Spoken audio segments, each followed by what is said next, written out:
Amen. Kamusta po lahat? Tahimik pa rin ah. Mukhang napagod kayo this week ah. Puro tahimik. Yan, sige. Amen. We thank the Lord. Once again, we are here gathered, of course, to experience His power, His might within us, His love. Amen. Are you excited for our message today? Amen. Of course, should always be excited. Every day that we are receiving the message from God, it's another opportunity for us to know more about Him, for us to learn more about Him. Before we start, someone had one question. Minsan po ba naisip nyo na halimbawa, nandun tayo sa isang lugar and we are faced with Jesus. Naisip nyo ba kung ano yung tanong na itatanong nyo sa Kanya? Or do you have a question, a specific question in mind that you would like to ask Jesus about? Siguro meron minsan naisip natin, right? Minsan naisip ko rin, paano pag ganyan? Nakaupo si Jesus dito, ano yung tanong na pwede kong itanong sa Kanya? So, sobrang dami ng tanong na pwede mong itanong is parang hirap isipin, right? Ano ba yung right question to ask Him during that specific time? Siguro kayo rin nag-iisip kung ano yung mga questions na yon. Siguro naisip nyo, baka pwede nyo itanong kung totoo ba yung mga dinosaur. Right? Naisip nyo ba? Tanong ko kaya kay Jesus, Lord, totoo ba yung mga dinosaur? Right? Naisip nyo siguro mga ganon. Or, siguro naisip nyo itanong, you might think about it, that, Lord, is the earth really flat or round? Right? Some people debating about it that the earth is flat. Siguro naglalaro sa mga isip nyo yung mga ganong klase ng tanong. For sure, those questions are troubling our minds and becoming our concerns, right? There are a lot of things na gusto nating itanong sa Panginoon. And of course, before we start, as we see, the message that we are receiving for today is coming from this really, I can say,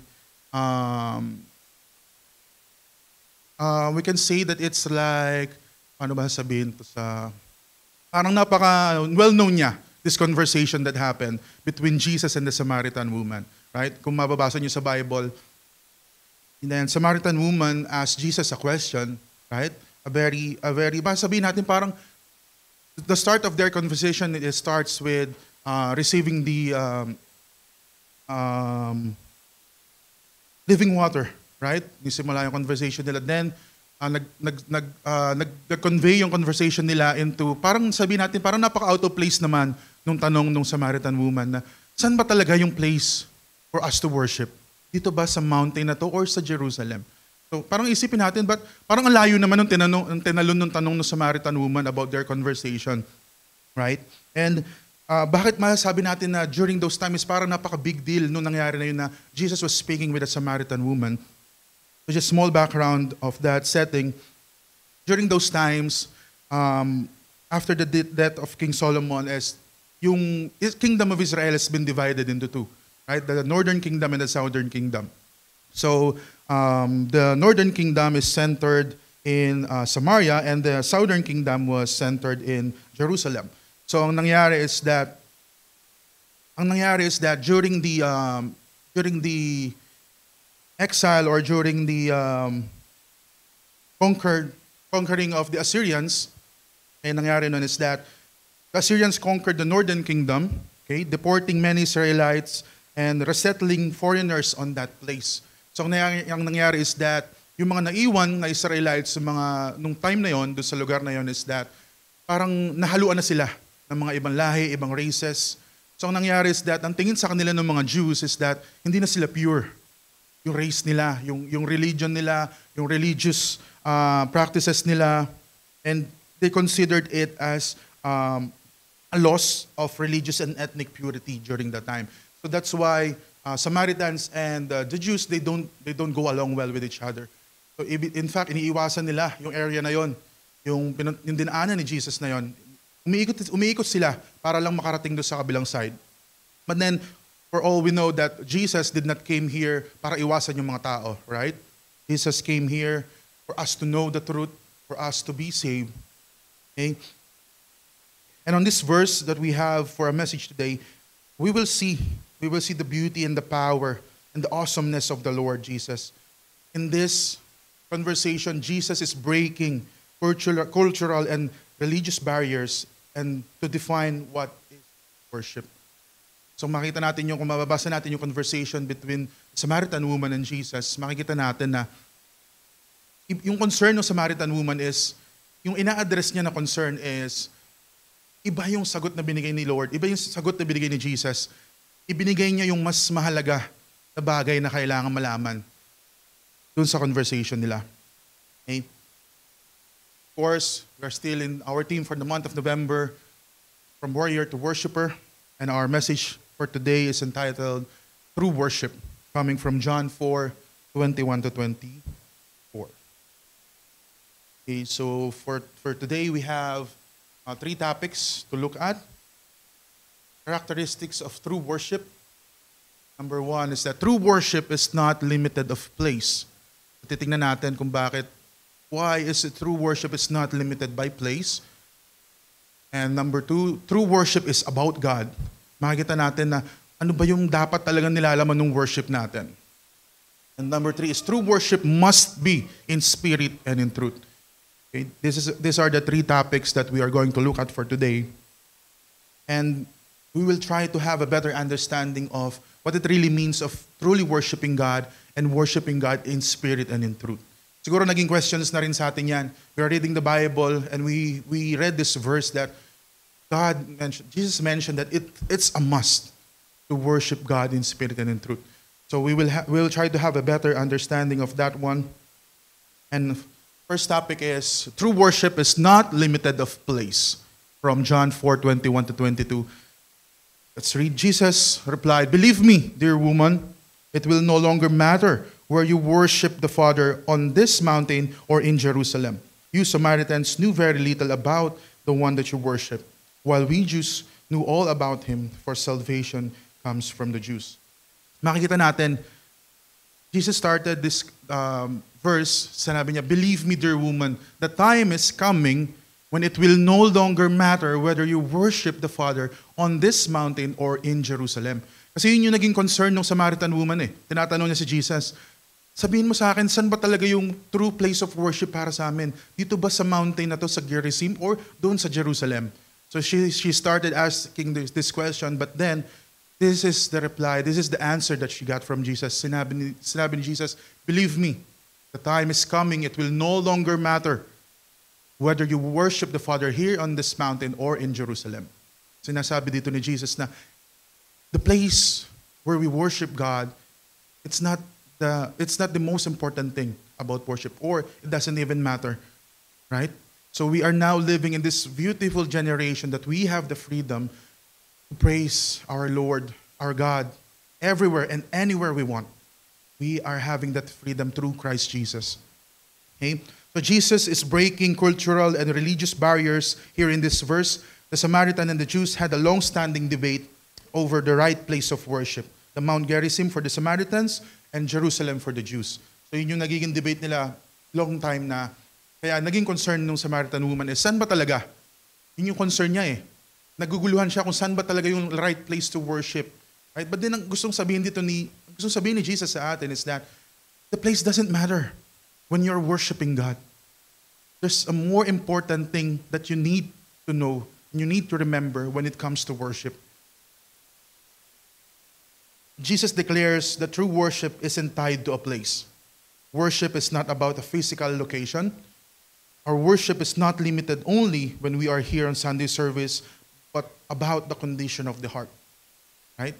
Kasi tingnan natin, oftentimes, our worries and our concerns, priorities, nami-misunderstood natin yung mas mahalagang bagay. Masyadong naguguluhan yung isip natin ng mga concerns natin, masyadong naguguluhan yung isip natin about legalities, about culture, about priorities, about, let's say, norms or customs na kinalakihan natin, right? But then Jesus is telling us that the place of worship doesn't matter when you are worshiping God. Yun yung gusto niya sabihin sa atin. But it's about the condition of the heart. Oftentimes, our worries stems from misplaced priorities or a misunderstanding of who God is. Sometimes, yung mga gumugulo sa isip natin, we are focusing of those things na hindi naman masyadong mahalaga. But then, doon na napapako yung focus natin. Then, nakakalimutan na natin kung sino ba talaga yung dapat nating i-worship. Nakakalimutan natin kung sino ba talaga yung Panginoon na pinaglilingkuran natin, na wino-worship natin. And minsan, na may misunderstood natin on who God is. So, dumadating yung mga words na yan, masyado na-focus yung isip natin. Minsan, iba na yung pagkakakilala natin, mali na yung pagkakaintindi natin sa salita ng Panginoon. Right? Because of that concerns, because of that things na gumugulo sa isip natin. Now, Jesus is inviting us to know Him as the source of truth and freedom. So sabihin sa atin ng Panginoon na anak, hindi mahalaga kung saan kang lugar naroon ngayon. Ang mahalaga is kung alam mo kung sino dapat mo i-worship.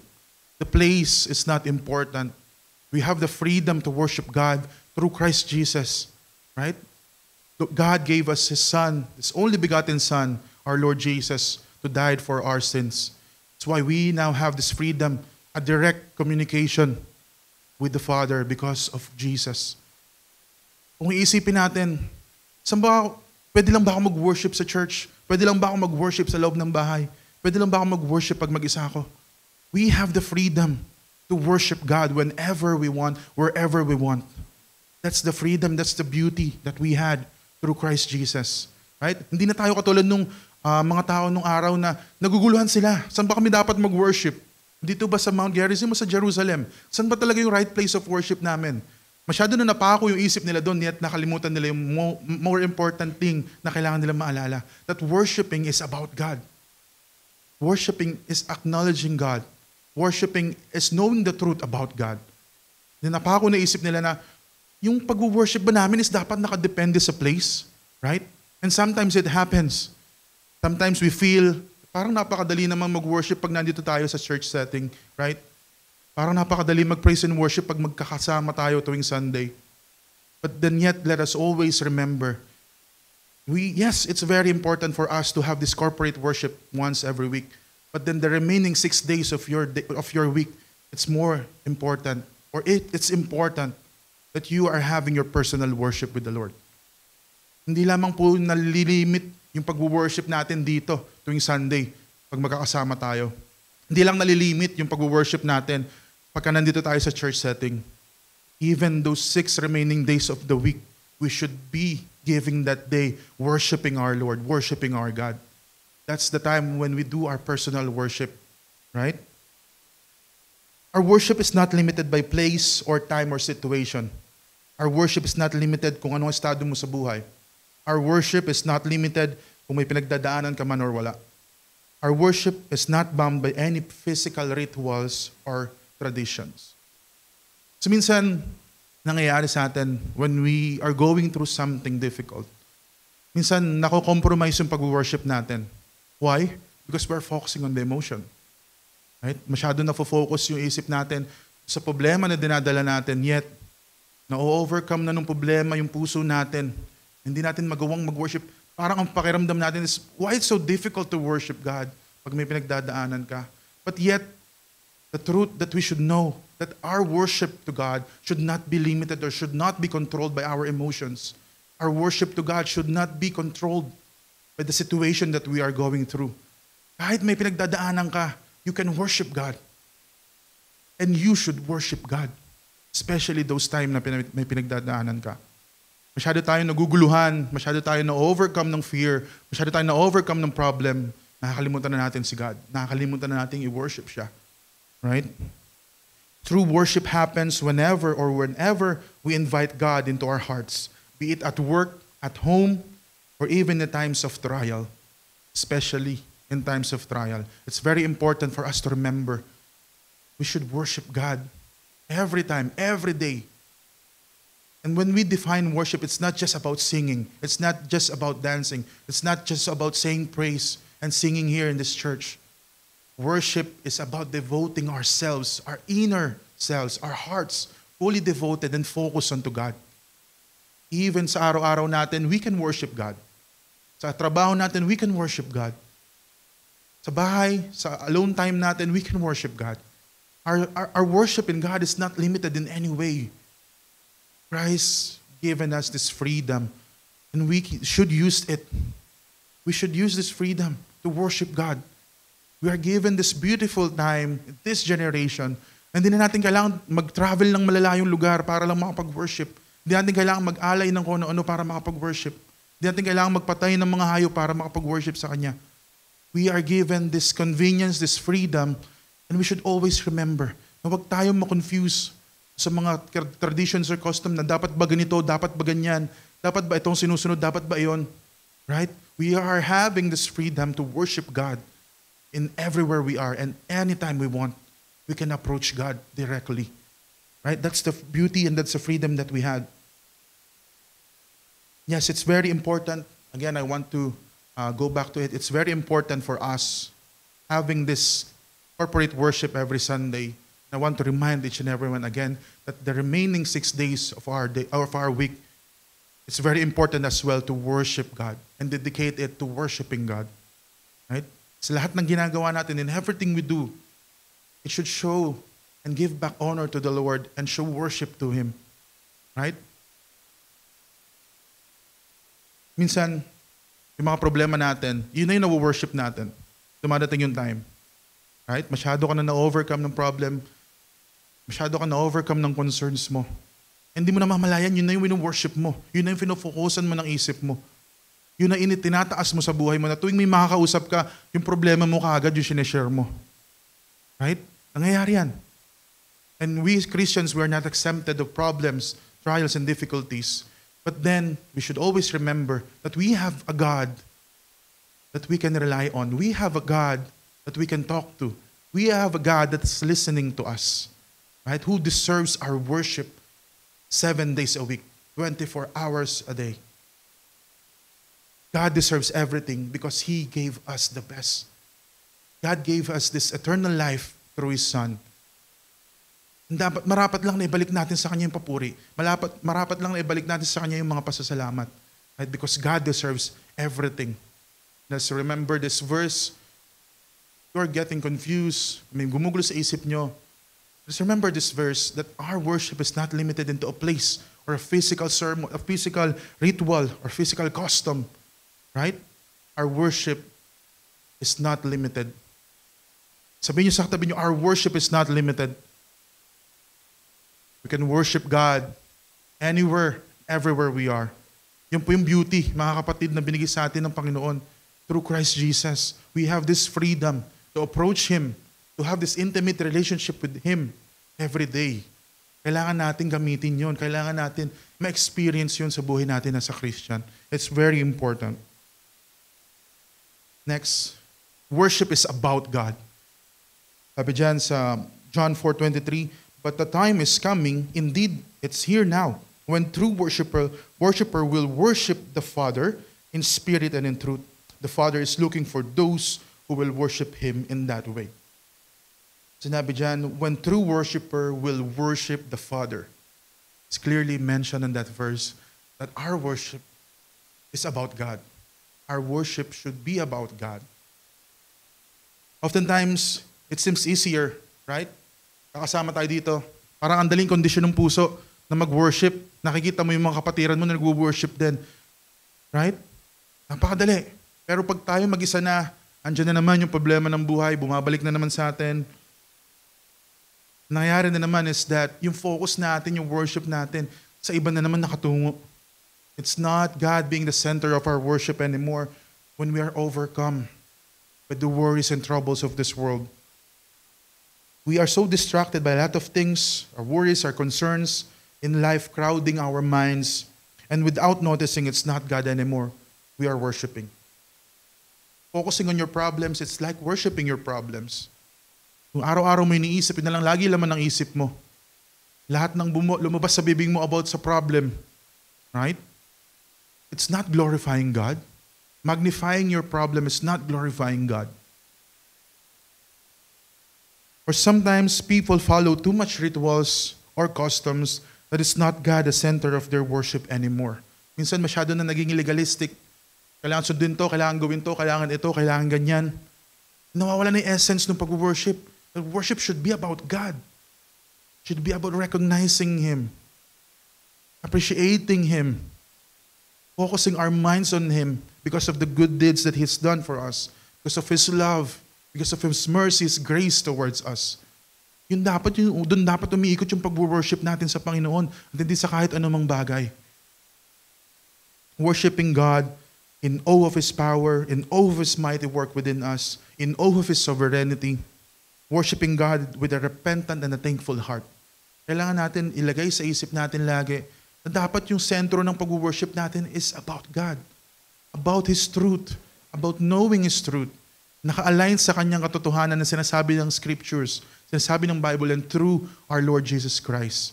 Knowing the character of God, knowing the character of Christ, yun yung makakapag-enhance, makakapag-develop sa pag-worship natin on how we worship. Right? And later, sa third part, makikita natin kung ano ba dapat, kung paano tayo dapat nag-worship, in what way we are worshiping. And then also, let us always remember that the focus natin dapat lagi nasa Panginoon. Whether you are going through something, whether you're happy or sad, your worship should be centered to God. Dapat sa Kanya lang nakafocus. Yung puso natin, yung thoughts natin, sabi nga, di ba, with all your heart, with all your mind, with all your strength, dapat nakafocus sa Panginoon. Yun yung focus ng worship natin. If you are worshiping and you're not focused to God, if you're worshiping and it's not God, the main topic of your worship, then it's not true worship. Kung dapat nandun nakasentro yung isip natin, doon nakasentro yung puso natin, with all our hearts binibigay natin because of the truth na nalaman natin about God, because of the truth na naintindihan natin, because of His love na na-experience natin, because of His power na na-experience natin sa buhay natin. Yun yung nagiging response natin in our worship, recognizing Him, acknowledging Him. Everything that we had belongs to Him. Acknowledging His sovereignty sa buhay natin. That's our way of worshiping God. Yun yung dapat na worship natin, yung dapat umiikot yung pag-worship natin. At sa hindi kahit anumang bagay. Right? If you are worshiping just for people to see you worshiping, it's not true worship. If you are worshiping just for people to see or say that you are very close to God, you are a true worshiper, then it's not a true worship. True worship should not be controlled by anything. It should be only focused to God, and your heart fully given and fully surrendered to God. Yun dapat yung pag-worship natin. Right? Next thing, titingnan natin, true worship must be in spirit and in truth. Let's pay attention on this one. Sinabi dyan sa verse, for God is spirit, so those who worship Him must. Ginamit na word is must. Worship Him in spirit and in truth. When we hear this, the word must, is hindi tayo binibigyan ng option. Hindi tayo binibigyan ng kondisyon. Ang sinasabi sa atin, this is what you need to do. This is how you need to do it. It says as we read in the verse, for God is spirit, so those who worship Him must worship Him in spirit and in truth. Siguro, naglalaro sa isip nyo, what it means, worshiping God in spirit and in truth. Ano ba yung ibig sabihin nun? How we can say that we are worshiping God in spirit and in truth? Paano natin malalaman na ito bang pag-worship na ginagawa ko is a true worship that is focused and worship through spirit and in truth? Right? So worshiping in spirit emphasize a heartfelt, authentic connection, a deep and intimate relationship with God. It involves engaging ourselves in genuine adoration of God's goodness, grace, mercy, love, and wonder, rather than relying solely on external rituals or form. Yung pag-worship natin in spirit, hindi lamang siya nakadepende kung ano yung nakalakihan nyo. Na ito kasi yung ginagawa ko kasi ito na yung nakita ko sa iba eh. Ito na yung ginagawa ko kasi ito na yung nakikita ko sa mga ibang taong ginagawa din nila. Ito na yung kanalakihan kong way ng pag-worship. Ito yung nakita ko sa aking mga parents. Ito yung nakita ko sa aking mga kaibigan. Right? Masabi natin that worshiping God in spirit, it's not depending on the things na nakalakihan mo. Worshiping God in spirit is not dependent on the things na nakikita mo sa iba. Worshiping God in spirit is fully devoting ourselves, our hearts, having this authentic connection to God through the Spirit, and having this deep and intimate relationship with Him. Right? See, how can you worship someone that you don't know? How can you worship someone that you don't experience? How can you worship someone na hindi mo na-experience yung power niya, yung glory niya, yung riches niya? Right? For us to have this true worship with our Lord, we should have, I'm sure you experience God's goodness. I'm sure you experience God's love and mercy and faithfulness sa atin. And yun dapat, yung kondisyon ng puso natin when we are worshiping Him in spirit and in truth. Right? That worshiping Him is out of the truth that we know about Him. Okay? And our worship ensures that worshiping is not merely a mechanical act, but a deeply spiritual experience aligned with God's nature. Minsan, nasa church setting tayo, makikita natin, nagtataas ng kamay yung kapatiran natin. Ay, ako rin, magtataas din ako ng kamay kasi ginagawa nila. Right? We are being compelled with those things na akala natin dapat ginagawa nating sample. Yes, there's nothing wrong about raising your hand. There's nothing wrong about worshiping God, dancing, singing, shouting. But then, kung yun yung kinoconvict sa'yo ng Holy Spirit na gawin mo at ginagawa mo, then yes, it's good. But then kung ginagawa mo yun, is for others to see that you are similar with them, that you are worshiping as well, is for your satisfaction to be granted, then it's not true worship. You're not worshiping in spirit and in truth. Kung gumagaya ka lang sa mga nakita mo, kung gumagaya ka lang sa mga nakita mo sa paligid mo, then it's not really a heartfelt, authentic connection with God through the Spirit. When you are raising your hand, when you are crying, that's the move of the Holy Spirit in us. If Holy Spirit is convicting you to bow down, to raise your hand, then do it. Right? But then, kung napipilitan ka lang gawin dahil nakikita mong ginagawa ng iba, then wag mo nang gawin. Kung gagawin mo lang yon dahil nakikita mo na yun din ginagawa ng katabi mo, wag mo nang gawin. Right? We should have this authentic feeling, this deep and personal relationship sa Panginoon. Maramdaman natin mismo sa loob natin, sa puso natin, yung ginagawa nating pag-worship, that God and the Spirit is moving in us, convicting us, spread our hands, to lift our voice, to shout, to cry, to bow down. That's the Holy Spirit moving in us. And we should have this authentic feeling, this authentic connection sa ating Panginoon. And as I will always remind you, kung napipilitan lang, gagawin niyo yung mga bagay na yun, napipilitan kayo, that din yan nakikita niyo sa ibang ginagawa nila, huwag niyo na lang pong gawin. Right? Our worshiping God in spirit needs to be a heartfelt, authentic connection and deep and intimate relationship with Him. Worshiping God in truth involves aligning our worship with the truth of God's Word. This means to understand and to acknowledge who God truly is as revealed in the Scripture and through our Lord Jesus Christ.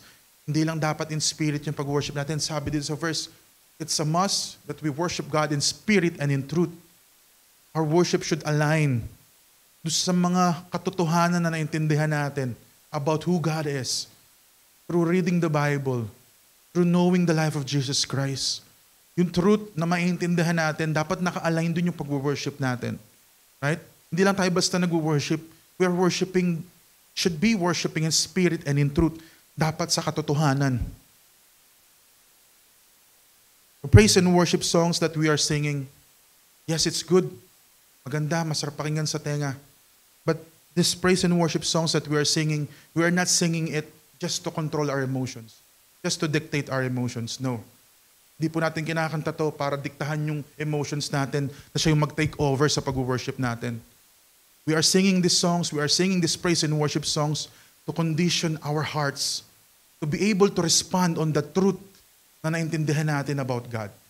To be able to respond sa truth na na-experience natin, sa power ni Lord na na-experience natin. Yes, there's nothing wrong singing songs and praising. It's good. Right? But then, kung ito yung nagko-control sa inyo sa pag-worship nyo, kung yung mga songs na to ay nagko-control sa emotions nyo, at you're responding on your emotions, then let us examine ourselves.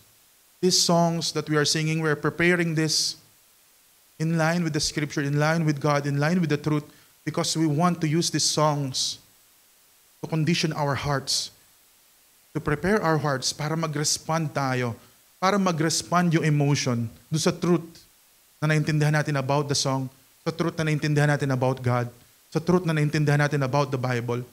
Right? Hindi yung emotion yung magkocontrol sa atin. But then yung truth ang magkocontrol sa ating emotion to respond correctly, to respond accordingly sa truth na naintindihan natin.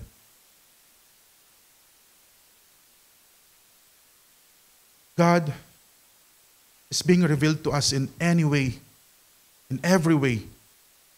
Sa mga bagay na nakikita natin, character niya is being revealed. Sa mga bagay na nakikita natin sa paligid natin, sa pag-ibig niya na na-experience natin each day. And Jesus shows us His love towards us every day. We should just only know and keep in mind kung ano ba dapat yung priorities natin. Na dapat when it comes to our everyday life, kahit anumang area ng buhay natin, God should be the priority. Right? Hindi lamang natin pinapriority si God or pinapakita natin na priority natin si God every Sunday. But then those remaining days ng week natin, still, God should be the priority. Si God lang dapat yung focus natin. Si God lang dapat yung nilalaman ng worship natin. Right? And worshiping Him in truth, we will be able to know the truth if we are reading the Bible. We will come to know about Jesus if we are reading the Bible. It's very important for us to be able to do this. A must worship is for us to know God, for us to know Jesus, for us to know the Holy Spirit, for us to read the Bible and to know the truth. Hindi natin masasabi that we are worshiping in spirit and in truth kung di man lang tayo nagbabasa ng Bible, kung di natin alam kung sino ang Panginoon, kung di natin kilala kung sino si Jesus, kung di natin alam kung ano ang Holy Spirit. We will be able to do this through worship, in spirit and in truth, pag nasimulan na natin, makilala ang Panginoon through His wonderful deeds, through His mighty works, through the Bible, and through the life of our Lord Jesus Christ. That's why it's very important. That's why it's very important. We're always reminding each and everyone that we should always read our Bible every day. Hindi po siya kondisyon. It's a must for us, Christians. We should read the Bible. We should read the Bible to know the truth, to know more about God, to know more about Jesus. And in that way, yun yung magiging response natin, natural response natin when we are worshiping. Magiging natural yung response natin when we are worshiping because our emotion, our body, our heart is responding on the truth na naintindihan natin. It's responding on the truth na naramdaman natin. It's responding on the love of God na na-experience natin personally sa buhay natin. Right? Doon natin masasabi that we are doing the right kind of worship if we are worshiping in spirit and in truth. It aligns with the truth of God. It's deeply connected. We are having this personal and deep relationship with our Lord. And that's how we should worship. Our worship should not be limited by any tradition, by any custom. Kahit anuman na nakikita natin sa paligid natin, our worship should be focused on God alone and God alone only. Yung dapat, yung tinatakbo, nilalaman ng pag-worship natin. I will remind you again for this verse that worshiping God in spirit and in truth is a must for us. Hindi tayo binigyan ng option to do our own kind of worship. Hindi tayo binigyan ng ibang instruction to do our own kind of worship. Ito yung sinasabi ng Bible. Ito yung sinasabi ni Jesus na kailangan natin gawin. We must worship God in spirit and in truth. Yung dapat lagi yung nilalaman ng isip natin. Yung dapat lagi yung focus natin. That when we are worshiping God, we should make sure that we are not being controlled by anything else. It is only God that's controlling us. It should only God, the Holy Spirit moving in us. And the truth that we came to understood about God through the Bible. Napakarami pong truth dito sa Bible. And it's very fascinating to learn about them. It's very fascinating to read about them. And every day that you're reading the Bible, you're starting to discover more and more about God. Baka po magugulat kayo. Meron pa kayong mga bagay, bago pang bagay na madidiscover about God when you're reading the Bible. And there's a lot of things. Minsan magtatanong ka, bakit nangyari yun? Bakit nangyari to? Right? And makikita natin that it's because of displaying God's power. It's because of God's work. Nangyayari yung mga bagay yun dahil para mangyaring kalooban ng Panginoon because it's a must to happen.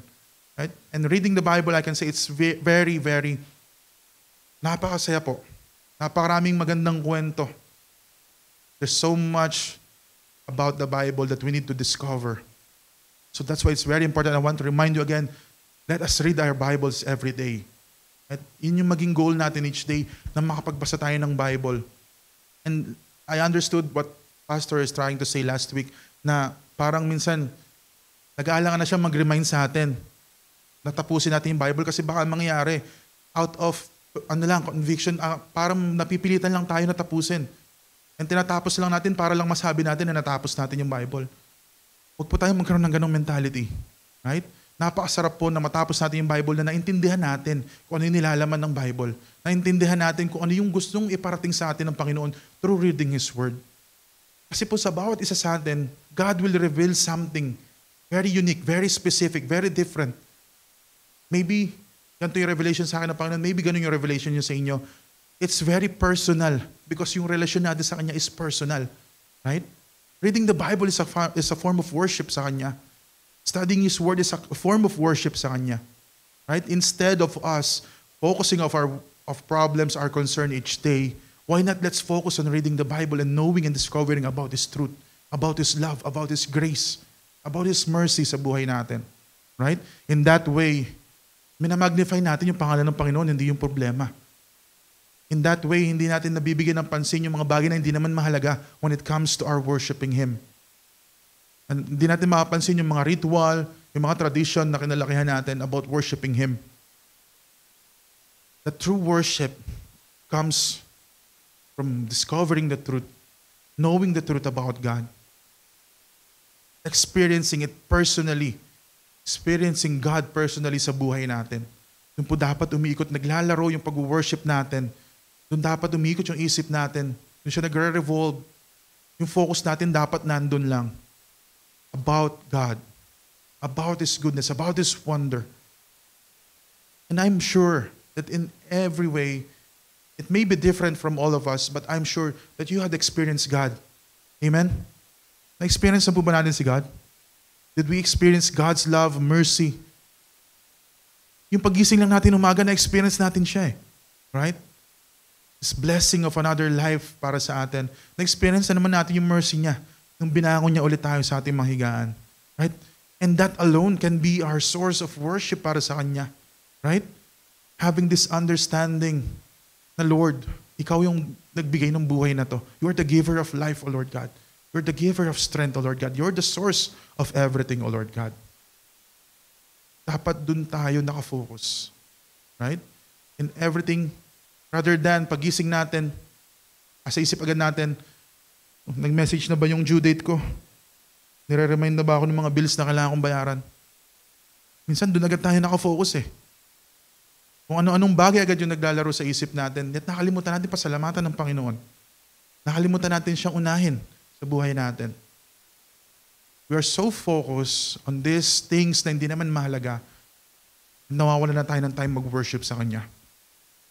Let's always be reminded it's very important for us to have this alone time with our Father. Napakahalaga po niyan. But we have the specific time of the day, specific place that we are going alone with our Father, one-on-one, having this deep and personal conversation sa Kanya, sharing our burden sa Kanya, sharing our happiness sa Kanya, our achievements sa Kanya.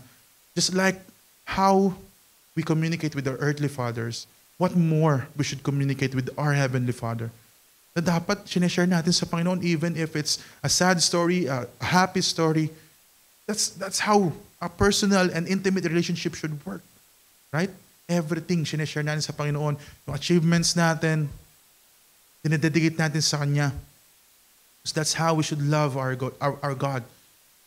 And let us always be reminded that when it comes to our worshiping, we should always keep in mind the truth. Let us not be controlled by our emotions. Dahil minsan, pag sobra mong lungkot, sobra mong problematic, ang nangyayari is na-overcome ka na ng emotion. Hindi mo makapansin, lumipas na yung oras, natapos na yung maghapon, hindi ka man lang nakapag-pray, hindi ka man lang nakapagpasalamat sa Diyos. Hindi mo man lamang siya na-recognize on that day because of your problems, because of your concerns. Dapat lagi nating isipin, let's go back to this wonderful verse that we receive for today. that we should, and it's a must for us Christians, to worship God in spirit and in truth. That our worship should be focused on God and God alone, and our focus should not be limited by any place or any custom or any tradition. That's how we can see that more and more each day, our worship is evolving. The kind of worship that we had, the kind of experience that we had for the love of God, unti-unti siya nababago, unti-unti siya nag-evolve, unti-unti siya nagle-level up. Kasi nalalaman natin unti-unti that yung worship natin, yung emotions natin is nagre-respond na siya on that truth na naintindihan natin about God. And that's our worship should be. Our worship should not be controlled by emotion, but then our worship and our emotions should respond accordingly to the truth na naintindihan natin and to the truth na na-experience natin about God. Amen? And encouragement natin sa bawat isa that yes, difficult times will come, but let's always remember, God has given us this wonderful community. We have each other can talk to. When you're feeling down, when you're feeling alone, you can reach out to us, your brothers and sisters, to pray for each and every one, to encourage each and every one, that in this walk of faith, sama-sama tayo makakarating sa finish line. And that's our goal, to reach and to receive that wonderful prize that's waiting for us, that has been prepared for us in the end of this journey, of our Christian journey. And we should always be excited about it. Dahil yung journey natin as a Christian, yes, it may have ups and downs. Then ang mahalaga, kung ano yung naghihintay sa atin sa katapusan. And ang mahalaga is that we are persevere on achieving that, on reaching that end. And one day, maririnig natin, well done, my faithful servant. Napakasarap. Dumating yung tayo na maririnig natin yung mga salita na yon. Lahat po ba tayo gusto marinig yon? Meron po bang hindi? Yan, wala. Buti naman wala. Amen. So yes, let us always be reminded that when we are worshiping, wag po natin intindihin masyado yung mga nasa paligid natin. If you want to sing, if the Holy Spirit convicting you to sing, to dance, to raise your hand, to shout, to cry, do it if that's the leading of the Holy Spirit to you. Right? Wag po tayong mahiya sa mga nakapaligid sa atin. Right? Makikita natin when someone is truly moved by the Holy Spirit, makakahawa po yan sa nasa paligid natin. Our brothers and sisters will know and will see that we are worshiping in spirit and in truth because we understood the truth and we experienced the truth that comes from our Lord Jesus Christ and from Him alone only. Amen? Hallelujah. This reflection questions. And what steps can you take to deepen your connection with God in your worship? Number 2, how does this message change your understanding of where and how worship can take place in your own life? During this magdadaan na linggo, pag-isipan po natin, pag nilay-nilayan po natin, let's focus on this verse, on this message. Ito yung maging meditation natin sa magdadaan linggo. Amen. Hallelujah. God bless po sa ating lahat.